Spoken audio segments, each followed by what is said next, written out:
అందరికీ నమస్కారం. Welcome to ప్రజాక్షేత్రం. కేంద్ర ప్రభుత్వం ఇప్పటి వరకు డీలిమిటేషన్పై విధాన ప్రకటన, విధి విధానాలను చెప్పకపోయినప్పటికీ జరుగుతున్న పరిణామాల నడుమ జనాభా ప్రాతిపదికన డీలిమిటేషన్ జరిగితే పలు రాష్ట్రాలకు నష్టమనే అంశంపై ఆయా రాష్ట్రాలు ముందస్తుగా తమ వాదనను వినిపిస్తున్నాయి. ఇప్పటికైతే బీజేపీ మాత్రం ఏ రాష్ట్రానికి డీలిమిటేషన్తో అన్యాయం జరగదని చెప్తుంది. ఆంధ్రప్రదేశ్ మినహా మిగతా దక్షిణాది రాష్ట్రాలతో పాటు ఒరిస్సా, పంజాబ్, పశ్చిమ బెంగాల్ వంటి రాష్ట్రాల్లో డీలిమిటేషన్పై ముందు జాగ్రత్తగా చర్చ జరుగుతుంది. ఈ రాష్ట్రాల్లో డీలిమిటేషన్తో ఎంపీ స్థానాలు తగ్గడమో లేక కాస్త పెరిగిన ఉత్తరాది రాష్ట్రాలతో పోల్చితే అన్యాయం జరుగుతుందని భావన, తద్వారా కేంద్రంలో ఈ రాష్ట్రాలకు సరైన ప్రాతినిధ్యం దక్కదనేది రాష్ట్రాల వాదన. ఇతర రాష్ట్రాల వాదనతో ఆంధ్రప్రదేశ్ ప్రజల్లోనూ డీలిమిటేషన్పై చర్చ జరుగుతుంది.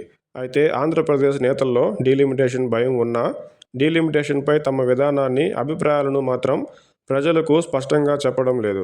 ఒకవేళ నిజంగానే డీలిమిటేషన్తో ఎంపీ స్థానాలు తగ్గితే ఆ ప్రభావం కొన్ని దశాబ్దాల పాటు సీట్లను కోల్పోయే రాష్ట్రాలపై ఉంటుంది. వాస్తవానికి చంద్రబాబు గారి సీనియారిటీ, అవగాహన దృష్ట్యా డీలిమిటేషన్పై అందరికంటే ముందుగానే తన విధానాన్ని ఆయన చెప్పాల్సి ఉంది.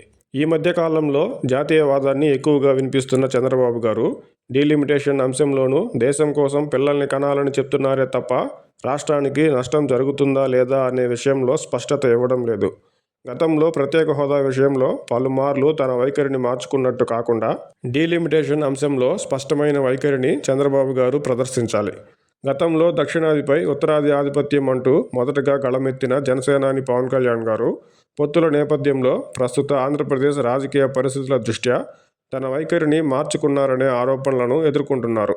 జనసేన ప్లీనరీలో మాట్లాడుతూ డీలిమిటేషన్తో అసలు ఎంపీ స్థానాలు తగ్గుతాయో లేదో అనే చర్చ పెట్టాలని చెప్పిన పవన్ కళ్యాణ్ గారు, ఒకవేళ ఎంపీ సీట్లు తగ్గే అవకాశమే ఉంటే జనసేన విధానం ఏంటో ప్రజలకు స్పష్టంగా చెప్పాల్సి ఉంది. బీజేపీతో పొత్తులో ఉన్నప్పటికీ ప్రాంతీయతను విస్మరించని జాతీయవాదం అనే సిద్ధాంతం ప్రకారం డీలిమిటేషన్ అంశంలో జనసేన మొదటగా రాష్ట్రానికే ప్రాధాన్యం ఇవ్వాలి. డీలిమిటేషన్పై తమకంటూ ఒక విధానం ఉందని తాజాగా చెప్పిన జనసేన తమ విధానాన్ని ప్రకటిస్తామని చెప్పింది. డీలిమిటేషన్పై జనసేన విధానం రాష్ట్రానికి అనుకూలంగా ఉంటుందని ఆశిద్దాం. సహజంగానే అనేక అంశాల్లో, ముఖ్యంగా జాతీయ అంశాల్లో తమకంటూ విధానం అంటూ ఏదీ లేని వైసీపీ డీలిమిటేషన్ అంశంపైన తమ విధానం చెప్తుందని ఆశించలేము.